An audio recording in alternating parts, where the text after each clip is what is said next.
Sorry about that. I got that fucking phone call. I hate that.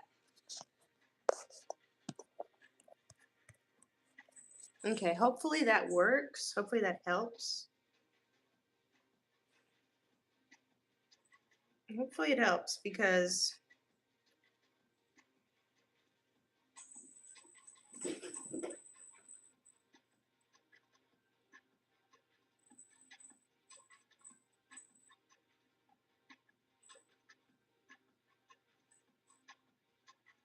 I'm trying to fix this, guys. Sorry.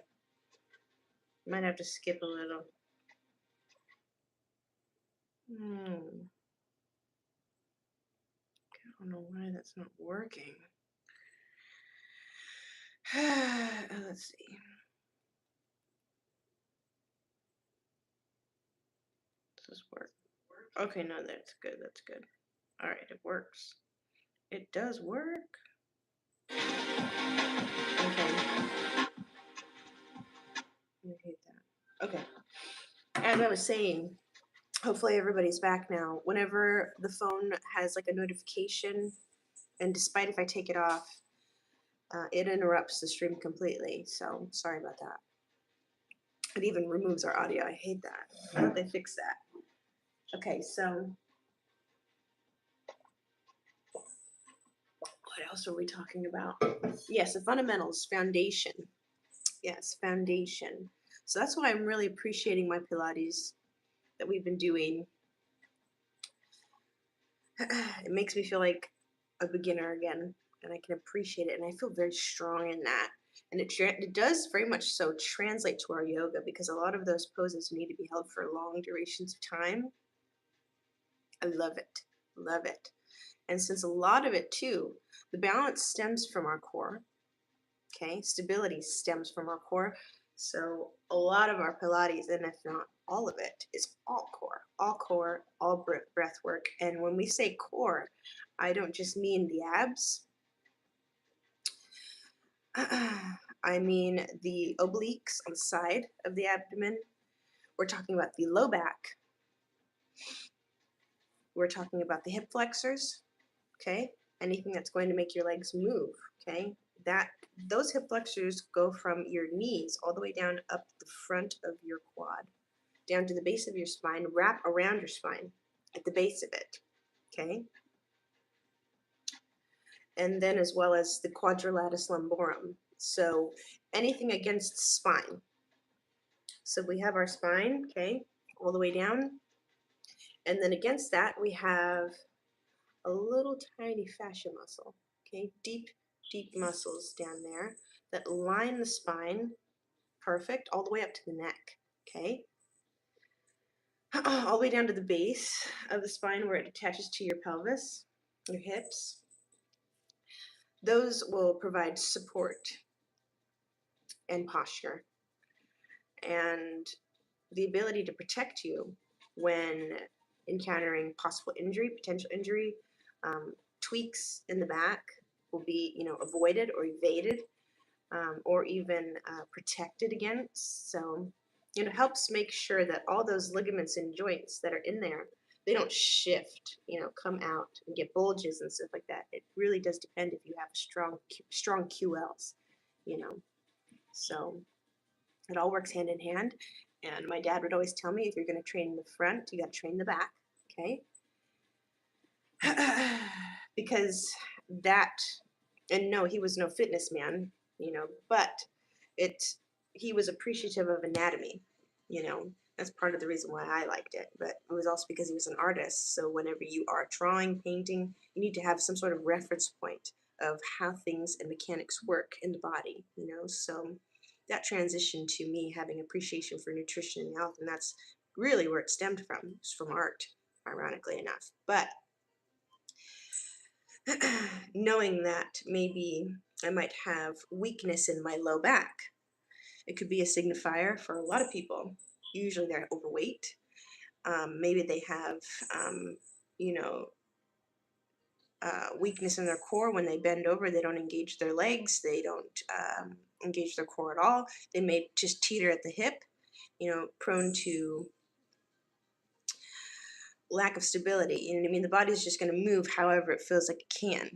Basically the core turns off when you bend down, and then all the stress is on your low back. It could have very well been that you've been able to brace on the way down, therefore never tweaking your back, being able to keep it nice and flat.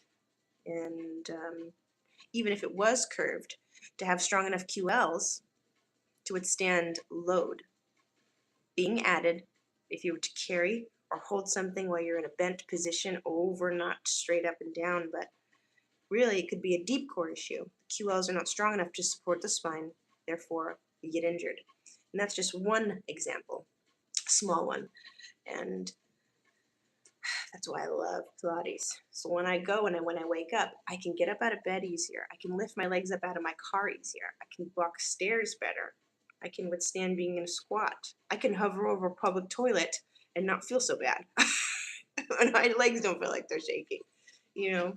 I can just get up from the floor standing up. I can just use my legs. I don't even have to use my hands, things like that. It's just practical mobility for life, practicality of life, being able to move like a child, not having fear of how you're going, oh, how do I get up? Do I have to rotate and get up on all fours and then stand up? Do I need a chair for an assist? All those things. It really does tie in all together. And I think a lot of that could be prevented, especially back injuries. So if that helps you, analyze yourself, look in the mirror, say, could this very well be me? Have a little bit of self-awareness. Don't be afraid. Have no fear. Genuinely ask yourself and look at yourself, and maybe even take a third-person perspective. Take a photograph of yourself, print it out, and look at it, And that way you give yourself a little perspective. Take a picture of you standing with your back facing the camera. See if one of your hips is tweaked. See if one of them's raised higher or lower. See if one of your shoulders misaligned. You'd be surprised where you might have obvious impairments. And some people walk around and they don't even realize, they're actually, they're like suboptimal, No wonder you're putting all your weight in this area. You're putting all your weight in that area. You're babysitting that leg. You're compensating for the fact that you have an underlying problem. Maybe you're actually been in pain, or you have an impingement, or you have a pinched nerve, or what have you. Analyze your weeks before you get hurt. Analyze your days before you get hurt. Notice where you might have been in an odd position that wasn't, in a natural structure of posture. Sitting upright and keeping the spine straight. Think of where you might have went wrong to have bent your spine. And I mean, it could have been reaching around in a car, assisting a child. It could have been anything where you're not necessarily upright, straight, conventionally, keeping a straight spine. So think about it. Think about where you could have did better. Think about where you could have went wrong. Think about the root. We want to find the root. So hopefully that helps. But yes, it's one of those things. Foundation is key. I say don't lose that. Don't be afraid to be a beginner. Lower the ego and face yourself. Have no fear. Face yourself. If you need to cry today, go ahead and do that. Whatever you need to do. Okay?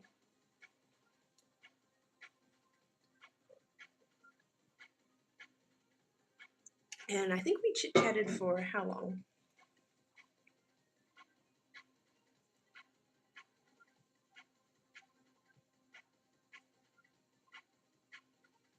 Let's see how long our other broadcast was.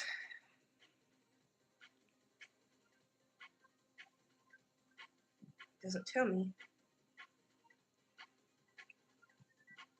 Doesn't tell me. Not yet. We don't know yet. Well, we'll see. But yes, I was having an extreme appreciation for that. And since our shoulder is injured, I wanted to make sure that I assess that today, that we do a little bit of a warm-up or even exercises with resistance, no load, but resistance. Why did you originally start Pilates and yoga? It's a good question, Tyshawn. Let me think. Whenever I was 14 is when I first really started to discover that people were posting informational videos on YouTube. Was one access point for me. And the bodyweight stuff, the calisthenics, was at the time an easy perspective or a digestible perspective or approach of what I could do with my limited resources, especially when I had seen people achieve results with no equipment. And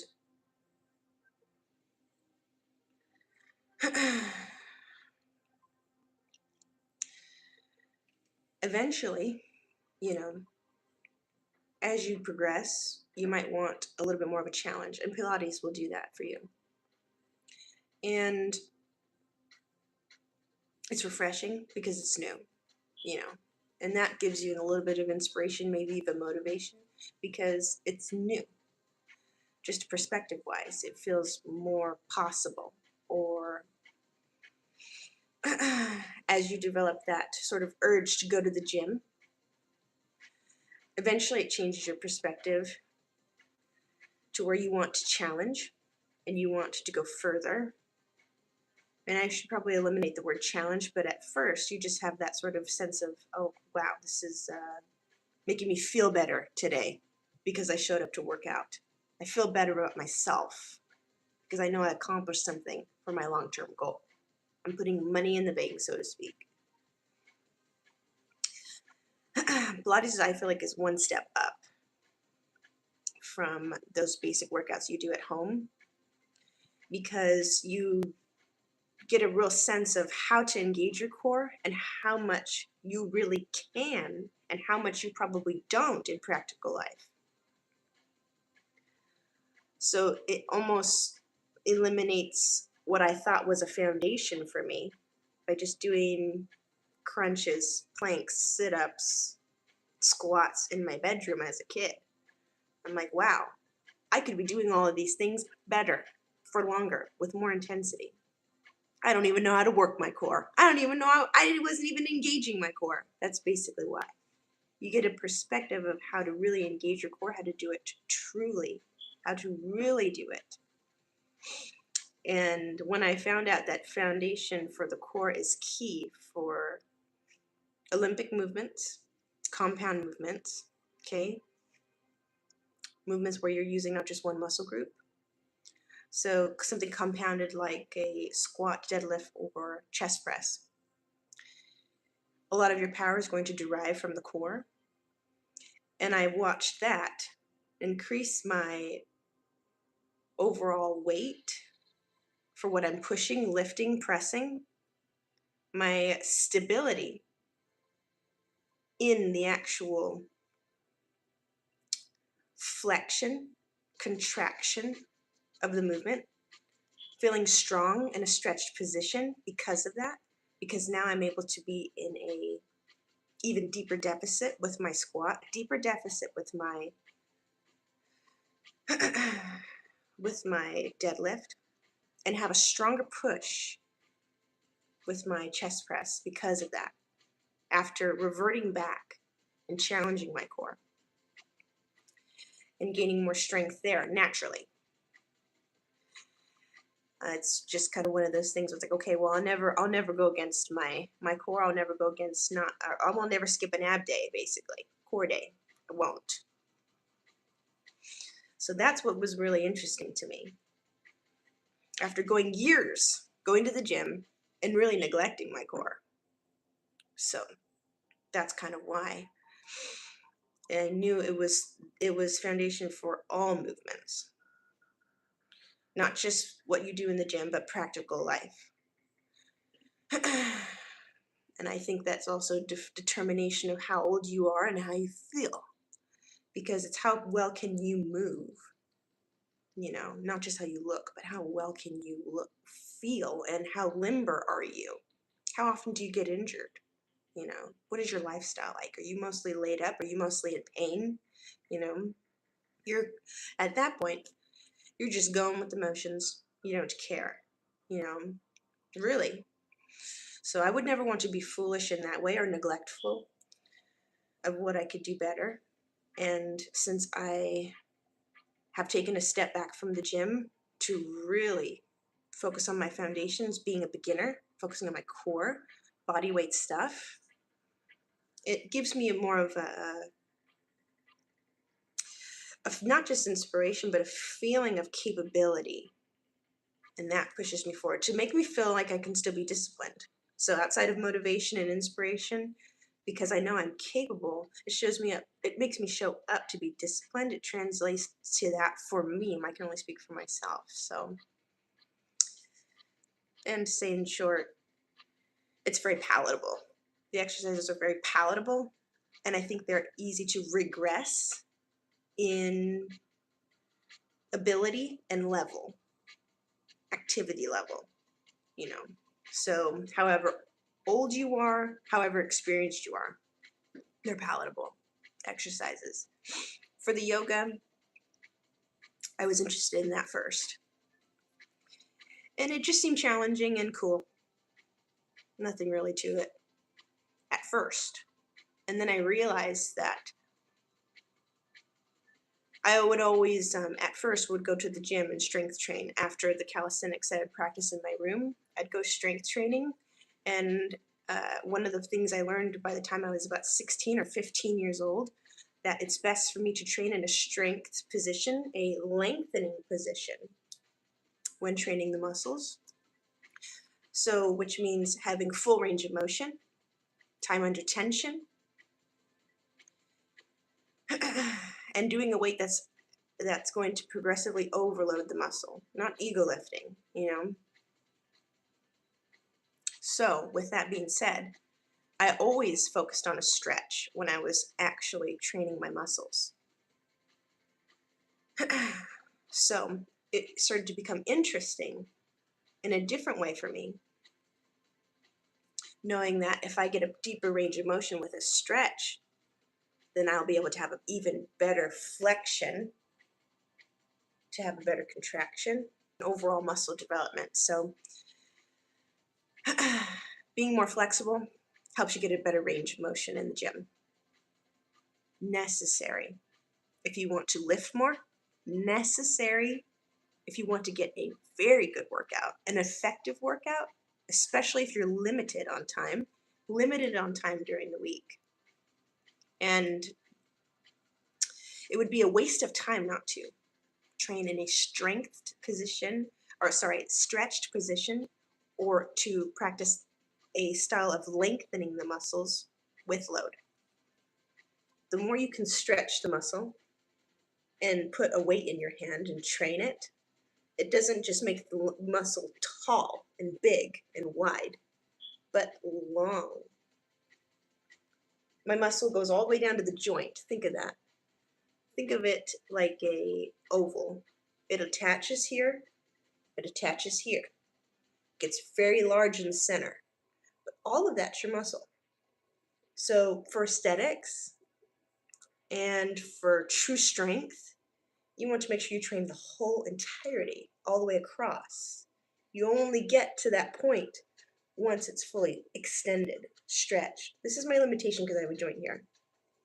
Now think of that in terms of depth when you're squatting.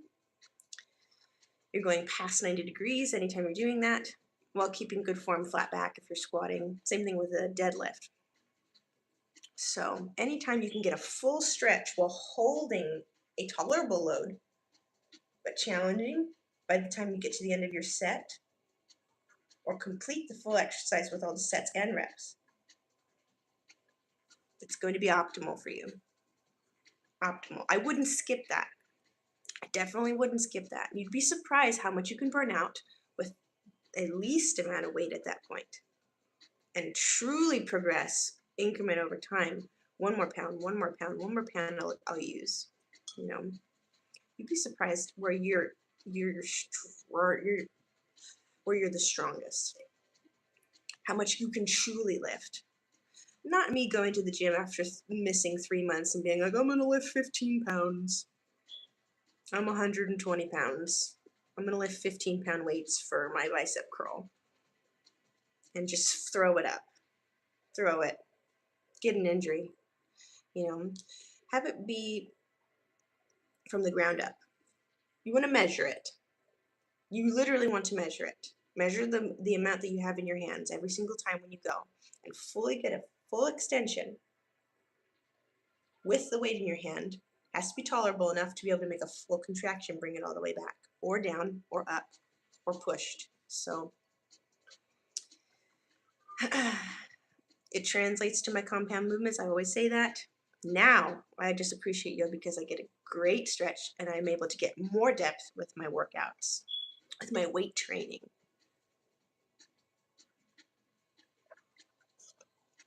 You don't have to do a whole lot. You don't have to be advanced. A lot of the basic movements for yoga would even alleviate pain. They're really good for decompression of the spine, the neck, shoulders. Maybe you have a sedentary job. Maybe your lifestyle's sedentary. Maybe you just go from work home and sit in a chair. Of course, don't overindulge in decompression. That could also lead you to getting injured.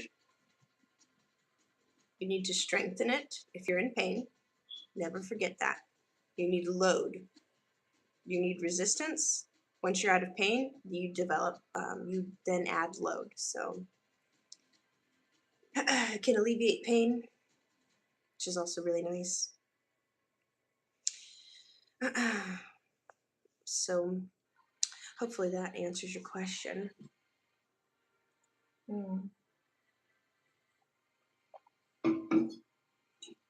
And these videos are going to be listed on the channel today and identified or described with a better title. So if anybody wants to play this back, of course. Got it. Yeah.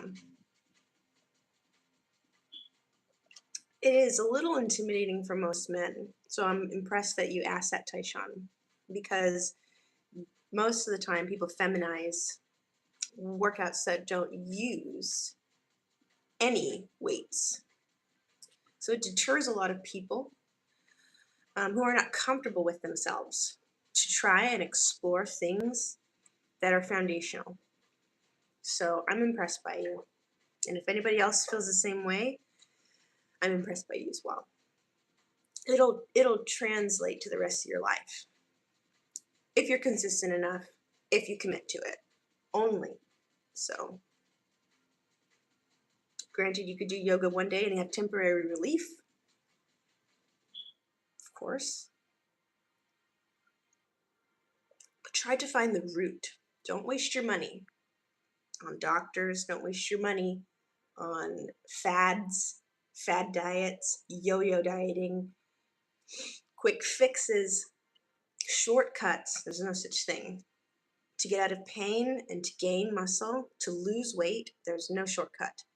And people really fail to realize that it's a long-term thing, very long-term lifestyle for a very long time. So if you are somebody who has time in this life, which we all do because one day we will die, okay, to not be afraid of the fact that I will not spend my days like this. If I have this many days, I won't spend them like this. And eventually, you don't even think like that anymore. It just becomes part of your habit, your routine.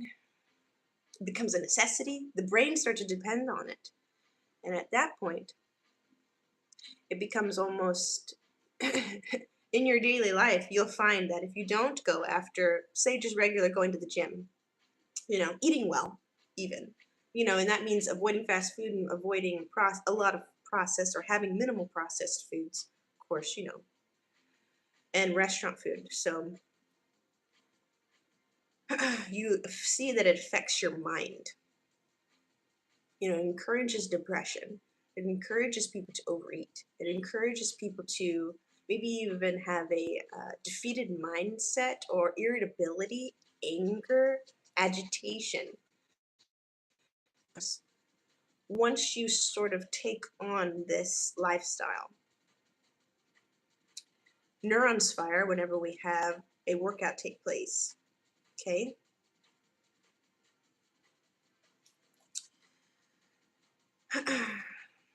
Whenever we seize a goal, obviously. When we see a result. So the longer you can prevent that, so eliminating instant gratification, the longer you can prolong that, it's better for your overarching goal, for the longevity of your success rate to accomplish that goal. So, like I say, don't be afraid of that. Don't be afraid of you. That's the only thing it really is. Don't be afraid of yourself. Don't be afraid of the fact that you have to look inward. Don't be afraid of looking stupid, feeling stupid. Don't let anybody put shame on you, especially if you're making attempts to make your life better. 100% do not. Don't. That is a deflection. If people have anything to say, or if they think you're silly for trying something, for living a life different or contrasted to theirs, identify that. Are they living a life that I want?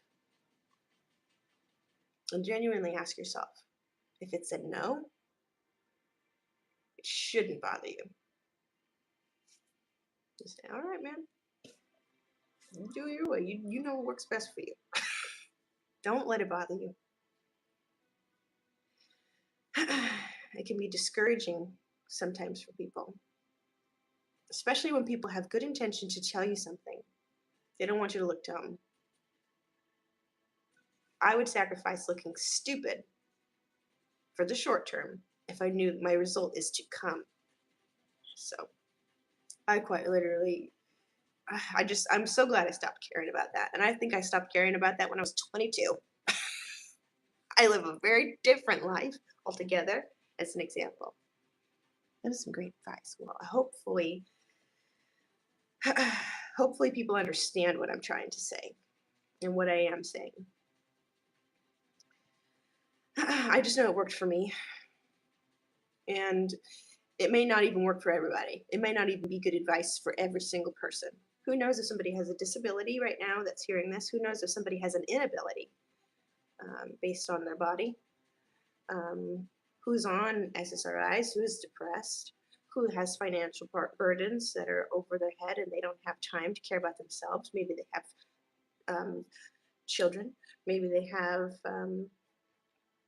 maybe they're a caretaker and maybe their job requires them to be at long hours. Maybe they're physically exhausted. Maybe they're on the brink of death. I don't know. I don't know.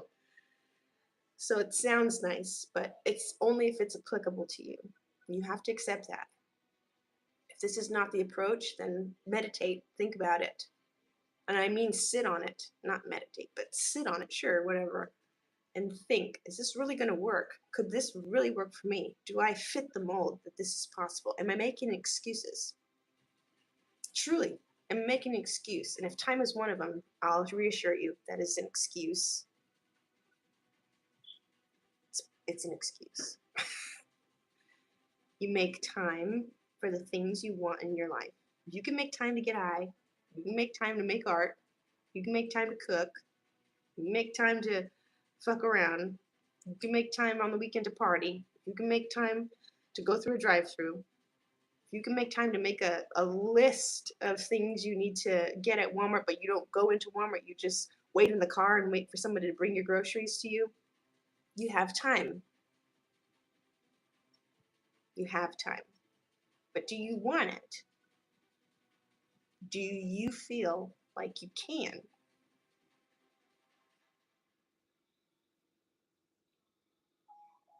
Do you want to commit? Do you want to change your life? Do you want a better life? Do you really want to put the work in? And you need to say no if it's a no. And deal with yourself until you can. And figure out why it's a no. That's all. Figure out why it's a no. That's it.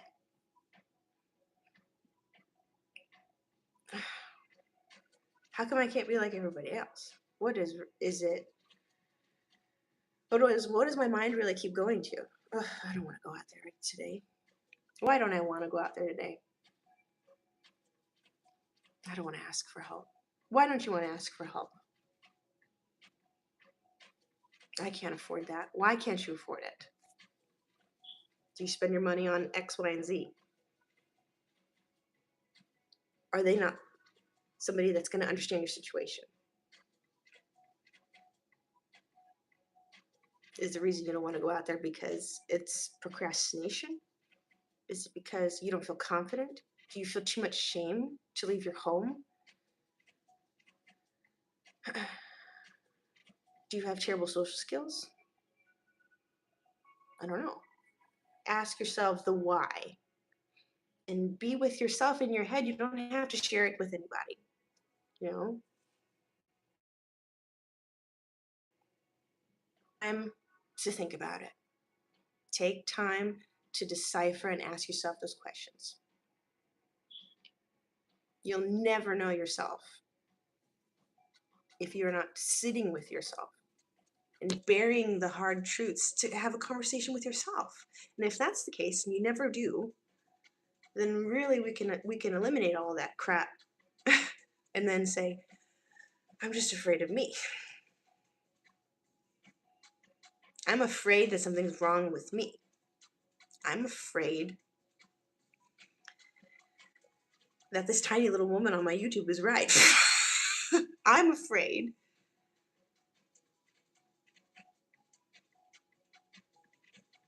that I'll never have the same kind of fulfillment that I have from food that I can get from other things. I don't believe that that's out there. I don't believe that I can keep it up. I don't believe that I can really last that long in the gym. I don't think I can last that long at home in my diet. I don't think it'll work out for me because every time I go to Walmart, I can't stop buying junk. I can't stop going down that aisle. I have nothing in my life that's exciting, and I feel like my problem's always food. And since I have nothing exciting in my life and I have no life fulfillment, the only gratification I get from life is food. So I know it won't work out for me because that means I'll have to change my diet. That means I'll have to change my food. There's a why. There's a reason. So I don't like being sweaty. I don't like working out. I don't like showing up for anything I don't want to do. you know, I don't have space in my apartment.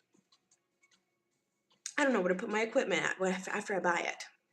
And I don't want to put it outside. I don't want to get rusty. That means I have to buy a tarp. I don't want to cover it up. There's a reason. There's a reason. I don't know. But you'll have to ask yourself. And I can't do it for you. I just can't. I can offer suggestions. I could assume. And those are all things I said were examples of not only things that I thought of for myself, but things I watch that anybody I come across in my life go through. It's very obvious. So if that's you, that's okay. And accept it. Be vulnerable enough to actually ask yourself. So, and you don't have to do it for very long. Take 10 minutes to think about it. Maybe you don't want to think about it till next week because you're not ready to fully commit. Take as long as you need to decide commitment. Because if you just go ahead and try and fail, and that's good, that's going to be enough for you to not keep going. If you get discouraged that easy, you need to really rethink why you're doing it. So that way you can commit and not stop. If it's the case that is true for you and you don't care and you're just going to try anyway, and you're going to do everything wrong, or you're going to do whatever you think is best, or you're going to follow what anybody says, or you're going to follow somebody that has results, and you still find yourself, everything's going right, and you still find yourself failing, giving up, stopping, that's okay.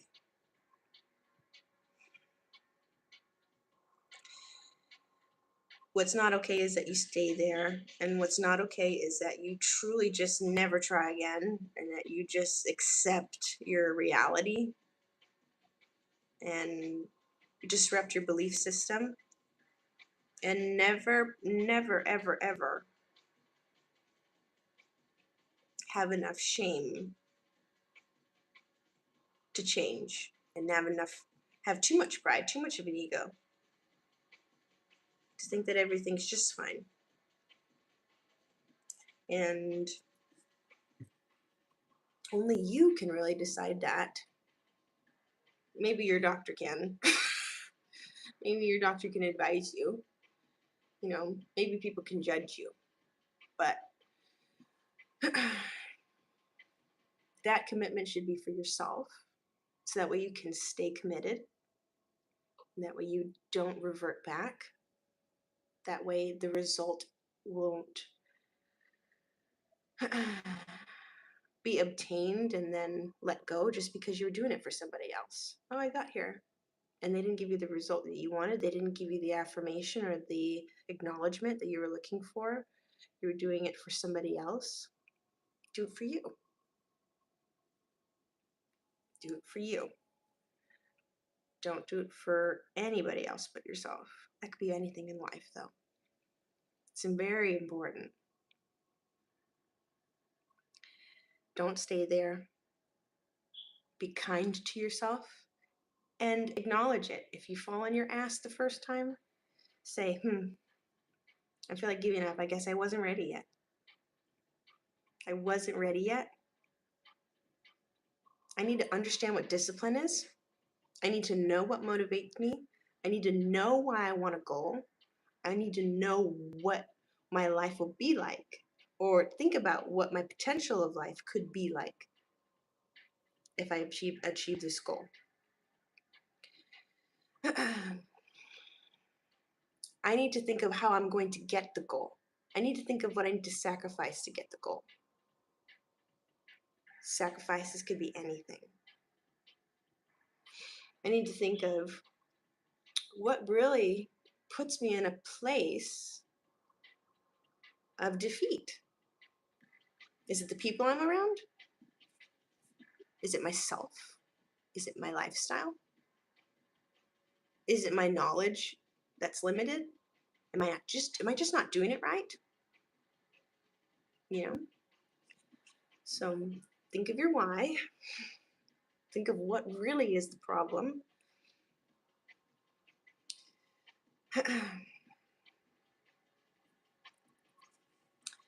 And it's so nice because you don't have to share it with anybody else if you don't feel like you can, or if you don't want to. Because it is shameful. But if you feel bold enough, you'd be surprised who could help you. You'd be surprised what you could learn if you just asked. You'd be surprised if you let your ego go. What resources are available to you. And you'd be surprised who'd be there for you. Who'd be more than willing to be there for you. More than maybe even impressed by your willingness to want to change. The perception that you have is usually not that, what others think.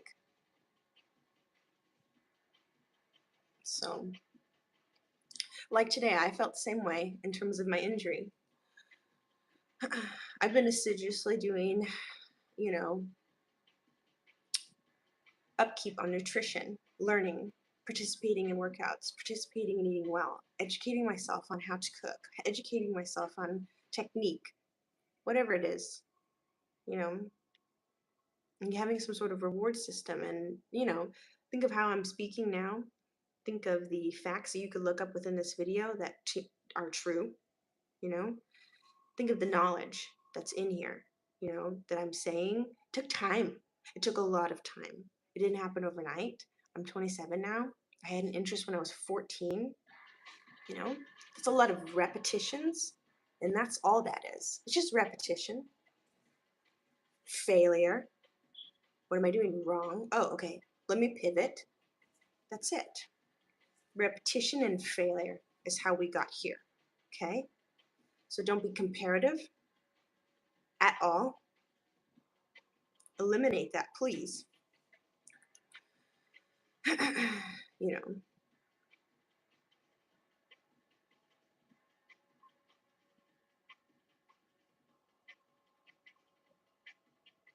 you'd be surprised what you could do. Very surprised.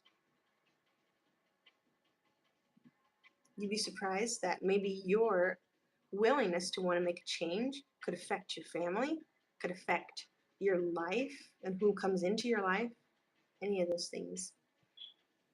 Hey, Eli, he's got messages back. We're horizontal today.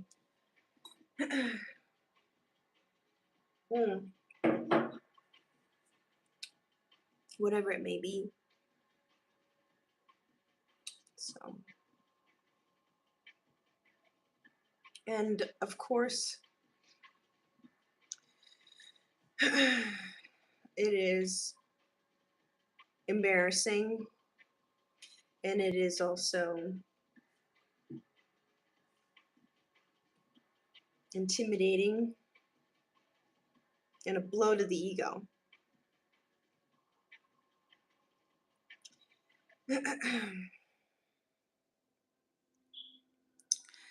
And it should feel that way. If it's a great enough thing, that's keeping you down. So just know that if that does occur, any sort of negative feelings occur on this journey, that it is necessary. It's necessary for change. Don't be a fool. Don't be a fool just doing anything wrong even, and lying to yourself and basically wasting your time. Now you really could start, even if that is you. It's only foolish if you don't look inward. It's only foolish if you just keep making the mistakes. It's only foolish if you continuously fall on your ass and not figure out why you did, to then take the next approach, pivot, and apply what you learned. And then after that, seeing a result even after failure, it really should motivate you. Temporary, to get you back into discipline, keep going. That's all. It's part of it. Just accept that it's part of it. And that's with life too. Constantly getting the same result. Never wondering why it's a result that you don't like. Never wondering why you're getting it. Foolish. Wasting your time. You're wasting your time. Don't waste your time. So I encourage you to not waste your time today.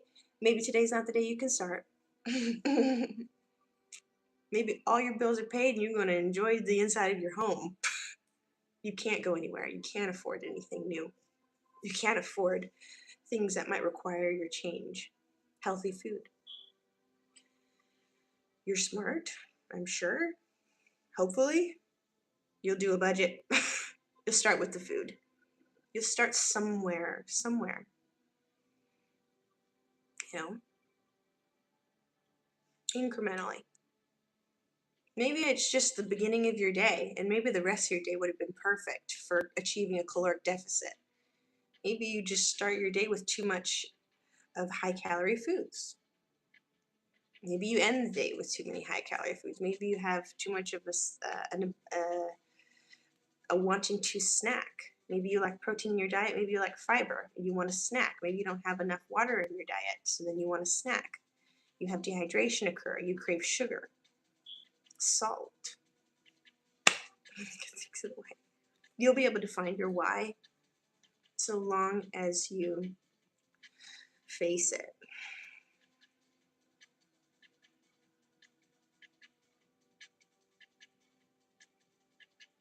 And I watched, and just speaking for myself, That's the only things that will really work for me.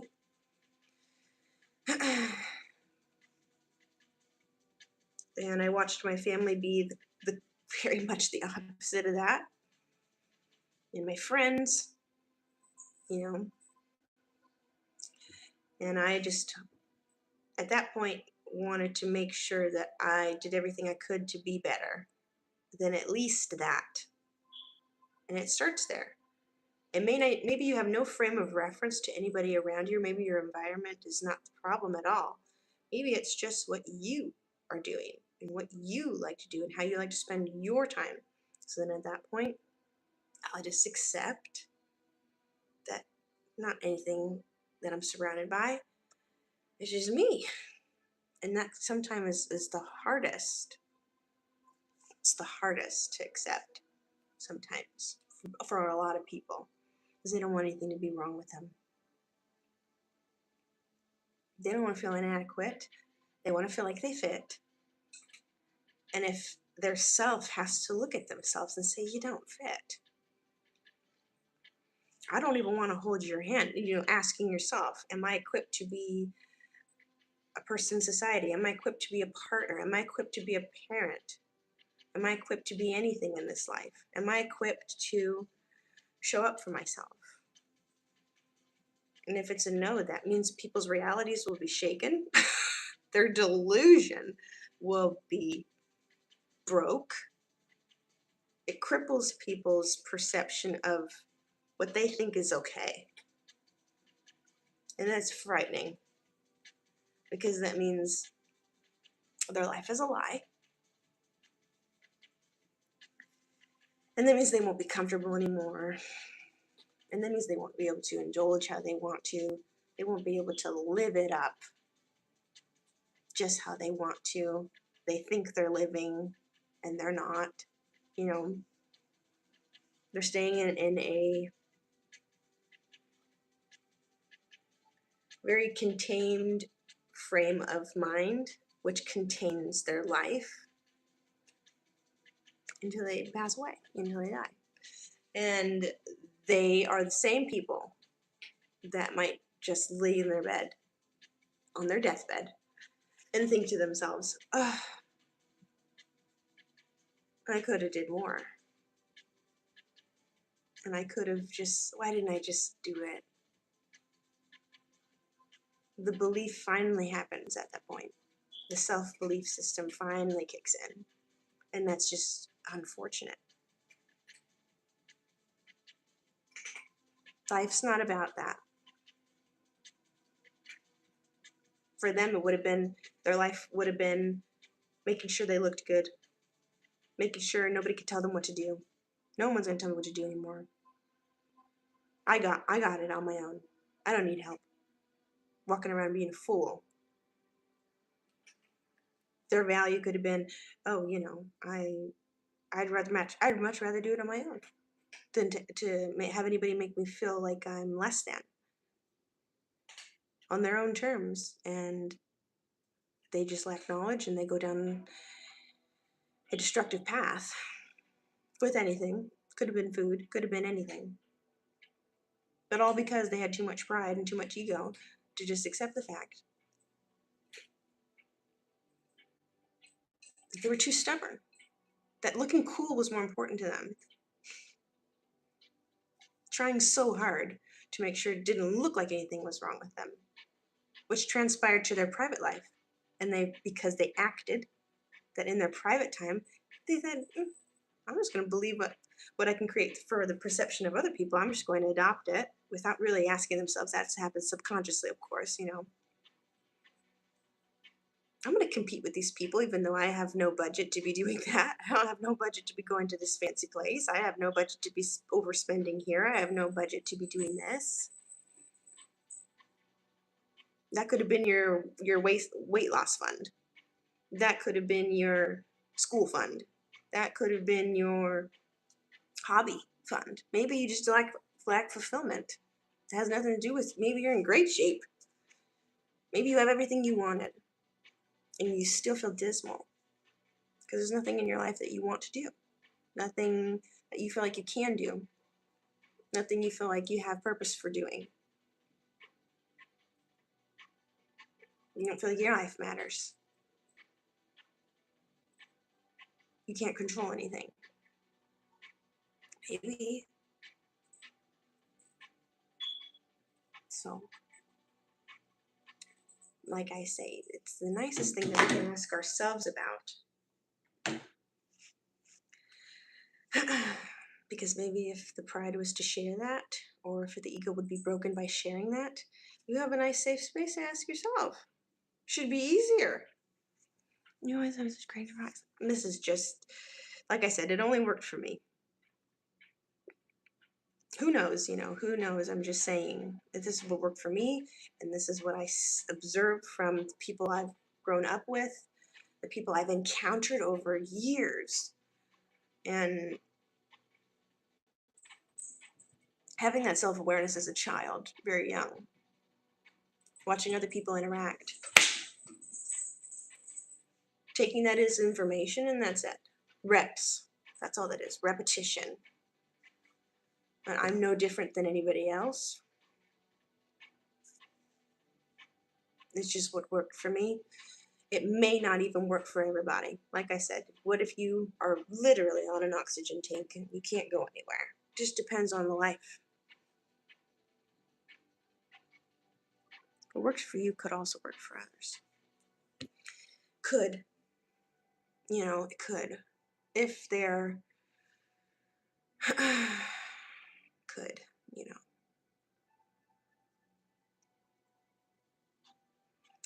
There's definitely not a one fits all, And that's, I think, also that part for other people where it feels scary. Some people could just be judging any of this like, well, I'm not that young anymore. I'm not a girl. I don't have time like that. I have bills. I have kids.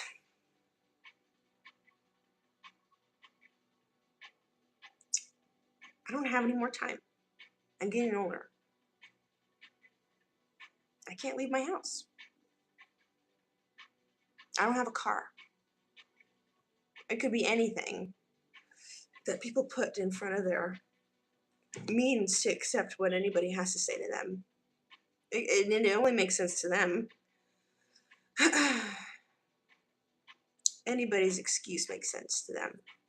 So, sometimes people might have how do you describe it? Like too much of an ego to accept that maybe, well, how do I explain this in a simple way?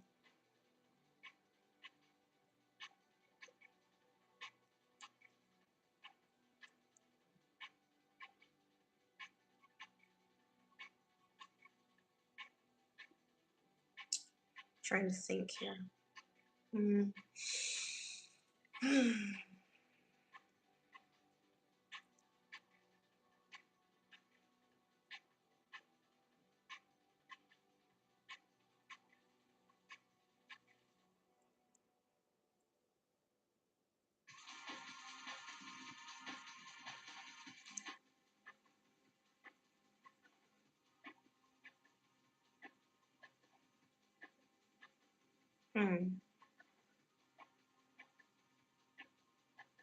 I don't know. I guess I don't want to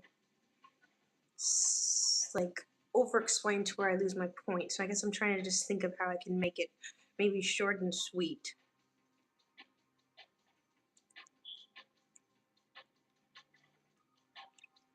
Mm.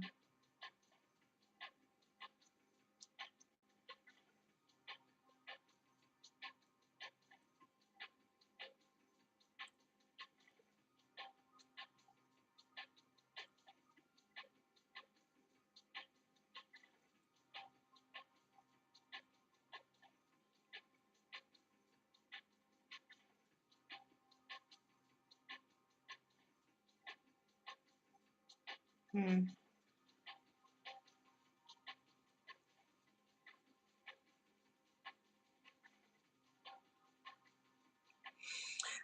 how could it be the case? I guess maybe all those examples I said, you know. Oh, let me pee, actually. I don't know if this will turn off, but I'll continue my point after I go pee. I do have to pee so bad. Hold on.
Oh gosh, hopefully that is still on.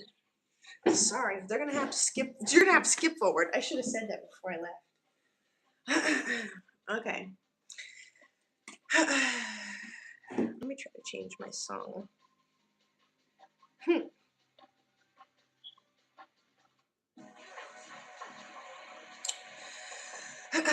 Like some of the examples I was saying, they very well could be reasons for people not to listen to maybe what I'm saying, or maybe it's something that I said that somebody else said to them, said to them first, whatever it may be, or things that they're aware of, you know, they've already discovered that on their own. Hearing it here, affirming that reality, affirming that truth is, or maybe they just, didn't discover it at all. And I'm affirming the reality, or they're asking the questions as I'm saying all of this stuff, and they're like, huh, that is me, you know? It protects people's pride, you know.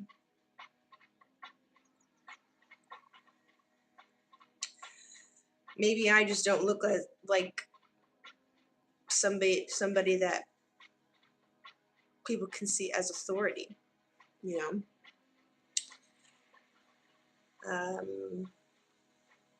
Maybe since I'm so young, who knows who's watching, they probably can't. Oh, she's just a kid. She's only 27, you know. An age biased, you know,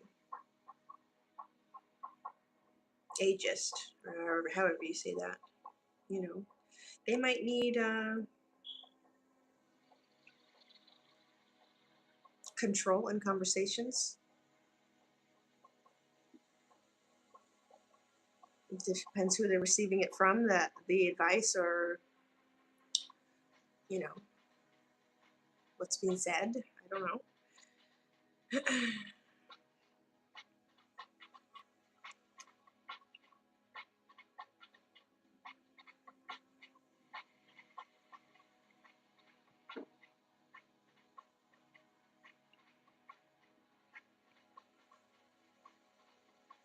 Maybe some people don't want to be wrong. They just say they do know in the moment when someone tries to advise them as a cover, you know. Some people might hear this and they just don't expect wisdom from me, you know, or they don't expect wisdom from anybody that's telling them the truth, or that's younger than them. So I don't know. Some people hate to be told about themselves. Even though they love to talk about themselves, they hate being told about themselves. You just never know. It just depends on how the person is taking it. Yeah. You never know. You know. And it definitely does depend how it's said. You know. Maybe a lot of people experience so much rejection when they were trying to be vulnerable, that they just probably stopped confiding because they probably assumed everybody's giving me the same result of making me feel inferior and hurt my feelings when they tell me the truth. You know, maybe I won't ask these people, and maybe I won't ask anybody. For me, I just started asking different people. You know, so I'm glad that it stopped me. You know, you are young and beautiful in body and spirit, but mature and gorgeous in mind and thoughts. So it's just one of those things, I guess, that it's just difficult for lots of people to absolve their ego sober and by themselves, honestly. You know, fear of self. So hopefully, anybody that will listen to this can relate or resonate, or maybe today or whenever they hear it, ask the question, those questions that you avoid.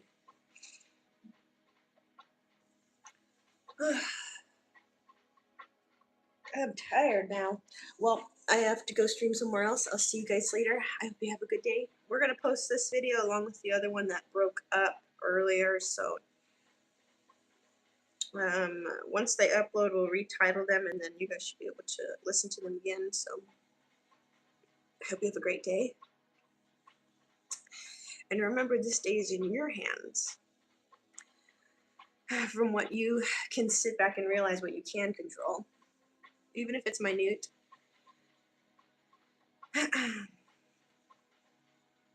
Okay, see you.